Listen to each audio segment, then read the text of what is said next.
됐다. 왔다. 이회창 총재께서 오셨습니다.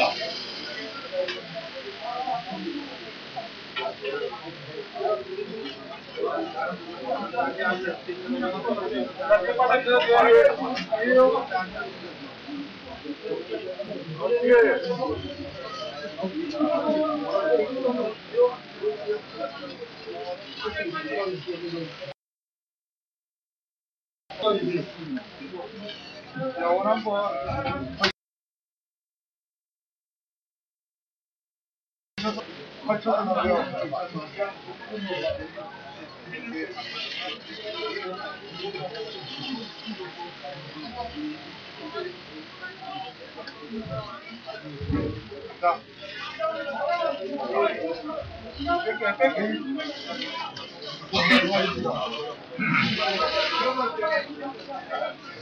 지금으로부터 이회창 전 총재의 국민에게 드리는 말씀 기자회견을 시작하겠습니다.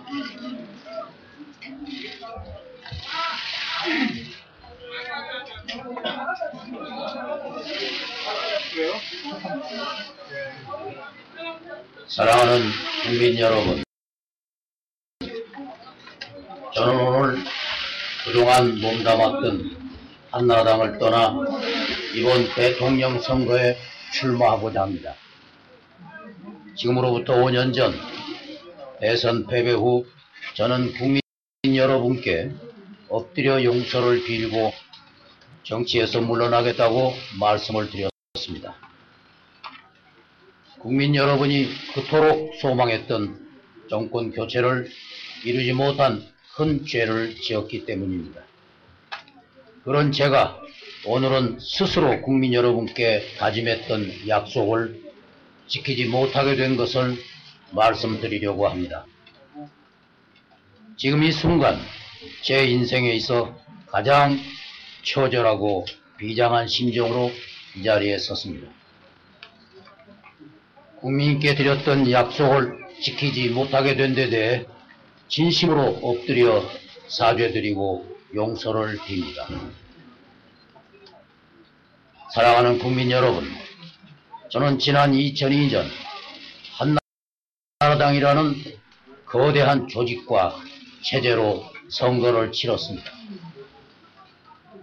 저는 정치에 들어온 뒤 나름대로 정직하고 원칙을 지키고자 고민하고 노력도 했습니다. 그러나 결국 초심을 지키지 못했고 거대한 당 체제 안에 빠졌습니다. 결국 선거에도 지고 당의 치욕스러운 오명까지 덮어쓰게 했습니다. 그 오명 속에서도 지난 총선에서 한나라당이 박근혜 대표를 중심으로 미안하고 참담한 마음을 금할 수 없었습니다. 저는 지난 5년간 썩고 되지 않은 심정으로 정치를 생각을 했습니다. 당이라는 조직체제나 현실 정치의 시야를 벗어나 좀 더 크게 이 나라의 미래를 보고 고민하고 걱정을 했습니다. 사랑하는 국민 여러분, 우리는 이번에 반드시 정권 교체를 해야 합니다. 지난 10년간은 정권의 무능과 독선으로 나라의 근간과 기초가 흔들리고 법 질서가 실종됐습니다.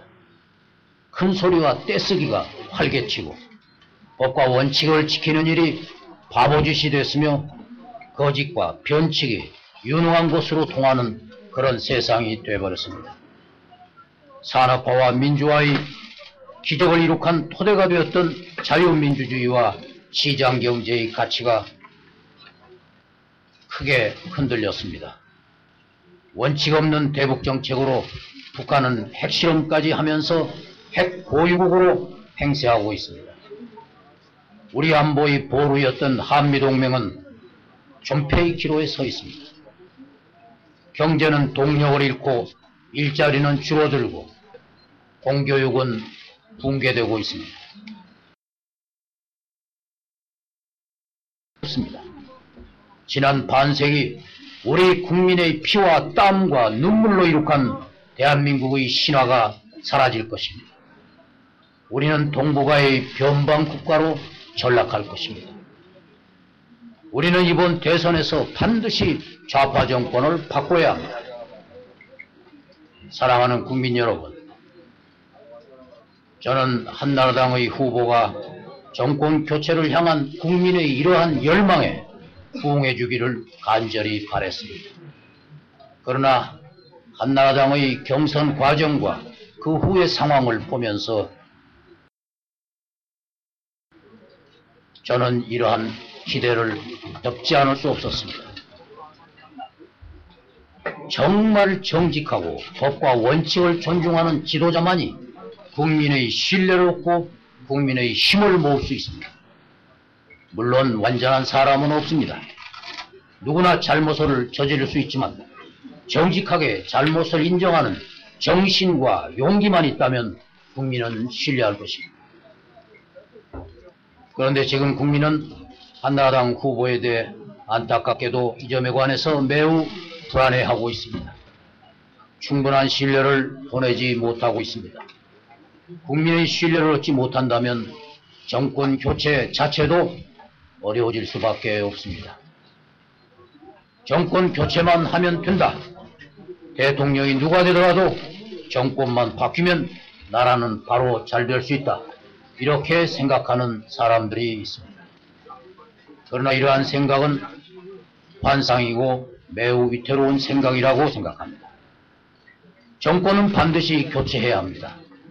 하지만 10년 동안 훼손되었던 나라의 근간과 기초를 다시 세우고 잘못된 방향을 바로잡는 정권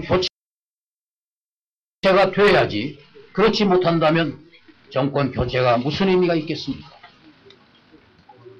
경제만 살리면 된다고 합니다. 그러나 국가의 기반이 흔들리는데 경제인들 제대로 될 리가 있겠습니까? 기본을 경시하거나 원칙 없이 인기에만 영합하는 그러한 자세로는 잃어버린 10년을 되찾을 수 없습니다. 또한 중요한 것은 국가 정체성에 대한 뚜렷한 신념과 철학입니다.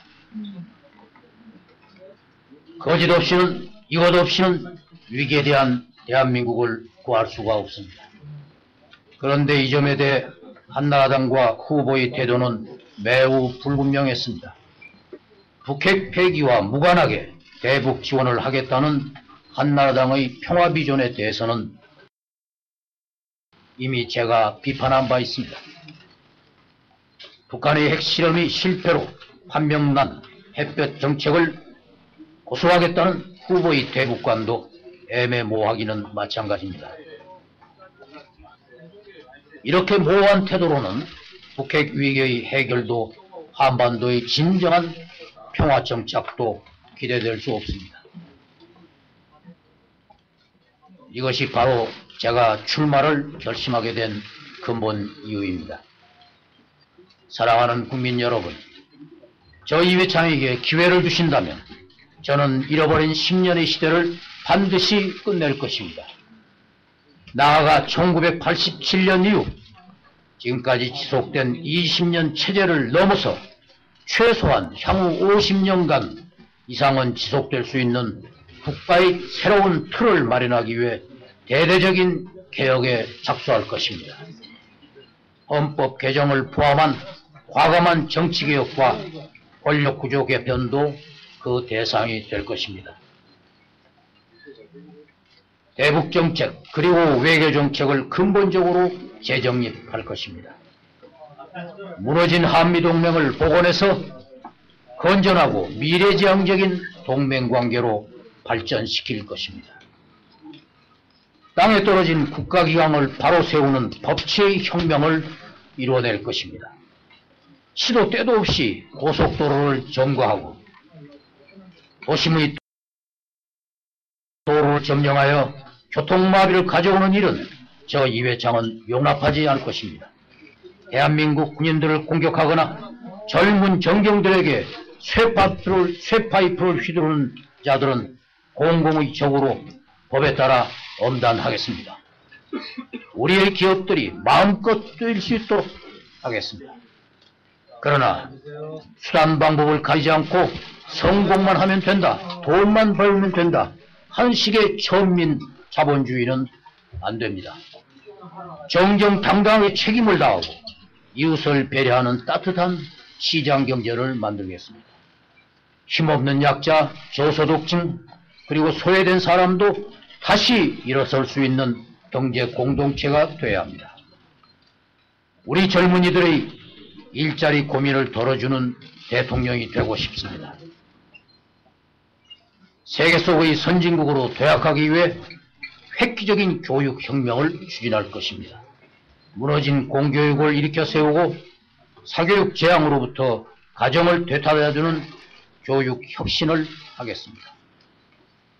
사회 곳곳의 갈등을 치유하고 분열과 대립을 봉합하는 화해와 통합의 시대를 열겠습니다.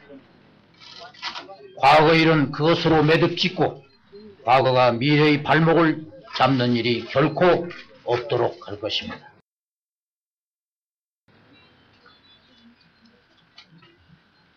이를 통해 대한민국을 물질적으로 풍요롭고 정신적 품격까지 갖춘 진정한 선진국의 반열에 올려놓을 것입니다. 사랑하는 국민 여러분, 저는 지난 1996년 15대 총선을 앞두고 혈혈단신으로 정치에 뛰어들었습니다. 11년이 지난 오늘, 저는 그때와 마찬가지로 다시 혈혈단신으로 국민 여러분 앞에 섰습니다.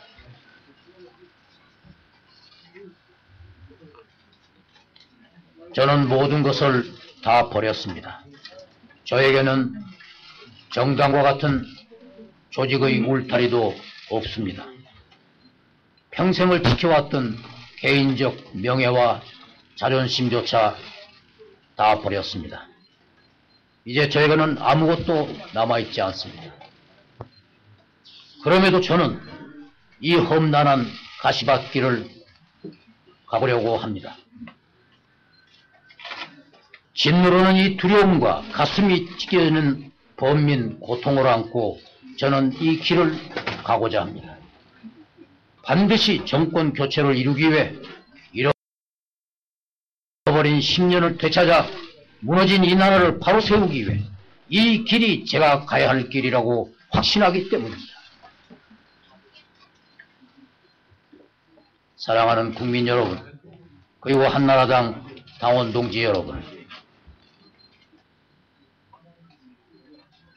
저는 오늘 제가 만들었고 총재를 지냈으며 10년 동안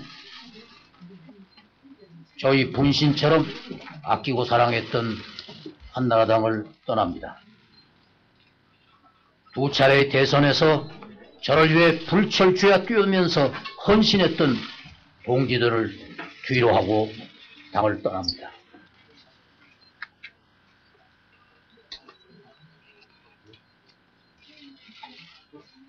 이 처절한 심정을 어찌 말로 다 할 수 있겠습니까? 저로 인해 분노하고 상처받는 당원 동지들이 있다면 진심으로 용서를 구합니다. 동지 여러분의 돌팔매를 달게 받겠습니다. 하지만 동지 여러분, 제가 여러분 곁을 떠나는 것은 풍전등화와 같이 위기에 놓인 우리의 자유민주주의 체제를 지키기 위해 이 길밖에 없다고 저는 확신하기 때문입니다.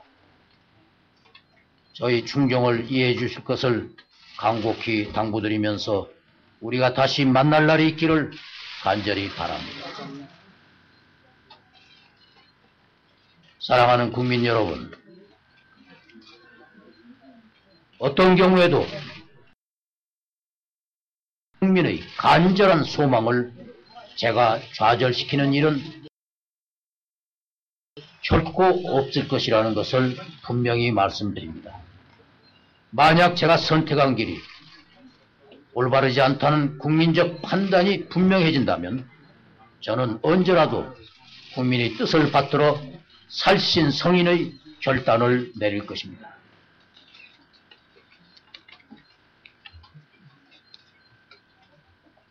저에게는 남아있는 시간이 얼마 되지 않습니다.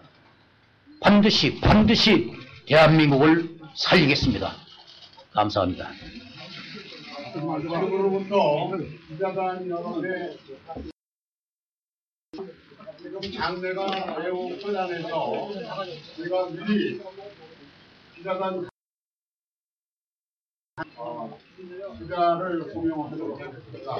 먼저 SBS의 최호원 기자 질문해 주시기 바랍니다. SBS의 최고원입니다. 일부에서는 유해창 교수님께서 상황에 따라서 일부에서는 유해창 전 총재님께서 선거 과정에서 상황에 따라서 대선 과정 중간에 포기할 수 있는 거 아니냐 이런 이야기도 나오고 있습니다. 대선 투표일까지 완주하실 것인지 다시 한번 말씀해 주시죠.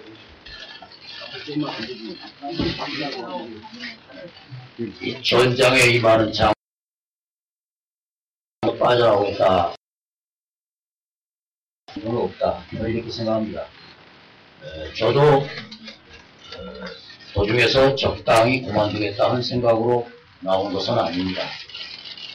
제가 국민께 알리고 싶고 왜 이 나라를 위해서 제가 이런 모든 개인의 명예와 자존심을 하는 점을 말씀드리고 최선을 다해서 뛰고자 합니다. 감사합니다. 다음 두 번째로 KBS의 김용덕 기자 질문해 주세요. 여기 마이크 좀 주세요. 조금만 앉아줘야죠. 찾아봐. 네, KBS 김용덕입니다. 이전 총재께서 오늘 그 탈당과 함께 대선 출마를 선언하셨는데 그것이 일종의 경선 불복이라는 지적이 있습니다. 지금까지 원칙과 소신을 어긋난다는 지적이 있는데요. 여기에 대해서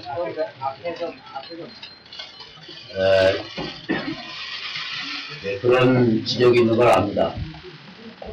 저도 사실 이런 상황까지 오게 되리라고 미리 생각했던 것도 아니고 또 사실 이런 상황이 되지 않기를 내심 바랬습니다. 그러나 제가 부득이하게 나올 수밖에 없던 상황은 지금까지 말씀드렸고 저는 이러한 저희 결심과 행동은 반드시 그런 경선 불복의 취지에 정면으로 어긋나거나 그런 것은 아니다. 다만 당에 있으면서 경선이 끝난 다음에 그렇게 나오는 것은 경선 불복이 아니냐 하는 그런 지적이 많습니다. 정말 잃어버린 10년을 되찾고 정권 교체를 이루고 그렇게 해서 다시 훼손된 나라의 근간과 기초를 세우고 이제 돌아올 이 위중한 시기에 확고한 리더십으로 나라를 세워가는 일이 우리 국민 모두가 바라는 가장 무거운 또 최고의 대의다 생각해서 그런 대의에 충실하기 위해서 나왔다는 말씀을 드립니다. 감사합니다. 다음은 MBC의 백승희도 기자님 질문해 주시고요.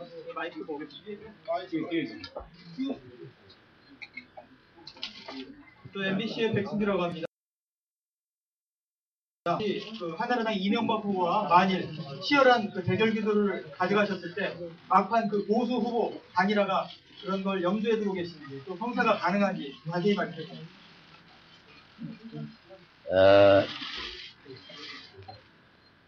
지금 한나라당이나 이명박 후보가 주장을 하지 않거나 또는 주장을 부족하게 하거나 또는 제가 생각하는 것과 다른 주장을 하는 그러한 정강과 정책과 그리고 또 국가 비전에 대해서는 제가 제 나름대로의 소신을 국민께 말씀드리고 또 국민을 안심시키고 미래에 대한 희망을 갖기 위해서 제 자신의 생각과 철학을 펴고자 하는 것입니다. 이것은 결코 보수가 분열되는 것이 아니라 오히려 부족한 부분을 보완하면서 국민들께 왜 이 정권이 바뀌어야 하는가, 왜 좌파 시대가 끝나고 새로운 정권이 출현해야 하는가에 대해서 분명한 확신을 드리고자 하는 것입니다. 그렇게 해서 저는 한나라당과 또 이 후보와 서로 물어뜯고 서로가 싸우는 그런 것이 아니라 서로가 선의 교한 공동의 목표를 향해서 가는 선의 경쟁 관계로 가고자 합니다. 그러나 우리의 대의는, 우리의 최종 목표는 정권 교체입니다.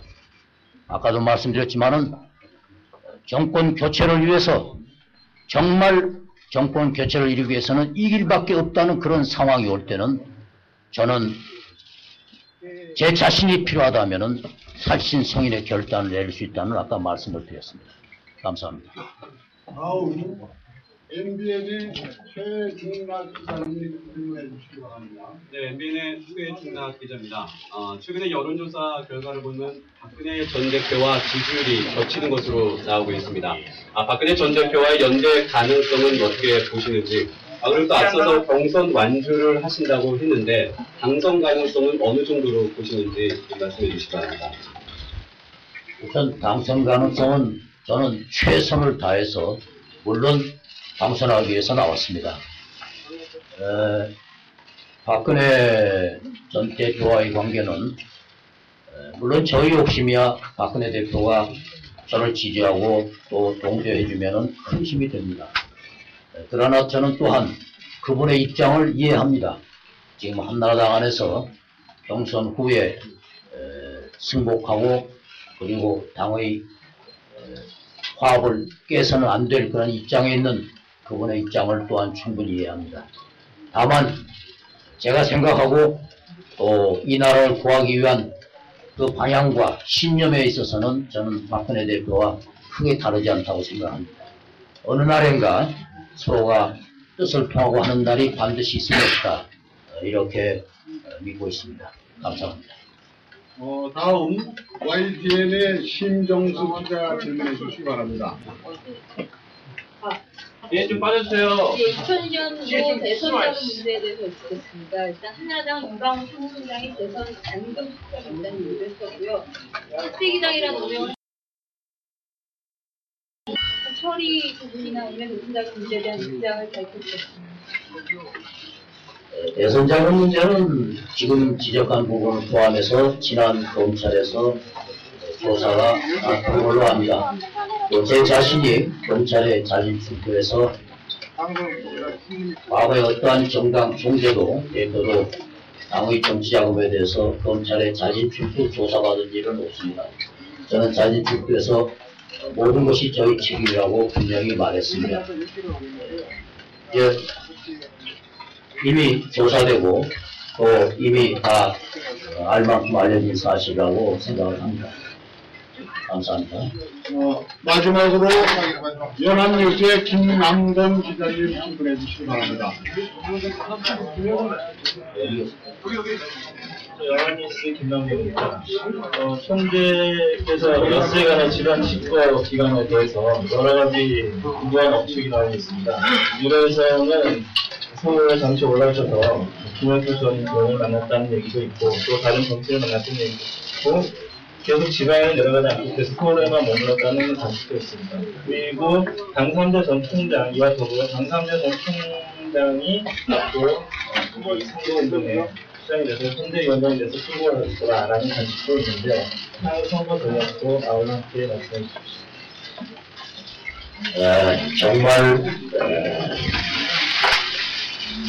정말 아주 고민스러운 시간을 집중적으로 가졌습니다. 조용히 좀 아주 외부의 접촉을 끊고 혼자 좀 더 깊이 생각하고 연애하고 그런 시간과 또 환경을 갖기 위해서 좀 조용하고 포젓한 것으로 같습니다. 어딘가는 제가 여러분께 말씀드리지 않는 걸 양해해 주시기 바랍니다. 그야말로 그런 식으로 갔기 때문에 누구를 만날 수가 없습니다. 제 거처를 알고 있는 사람도 없고요. 지금 말씀드린 그런 분들은 전혀 만난 일이 없습니다. 분명히 말씀드리고 선대위는 지금 생각으로는 저는 보시다시피 저는 지금 아무런 조직도 없습니다.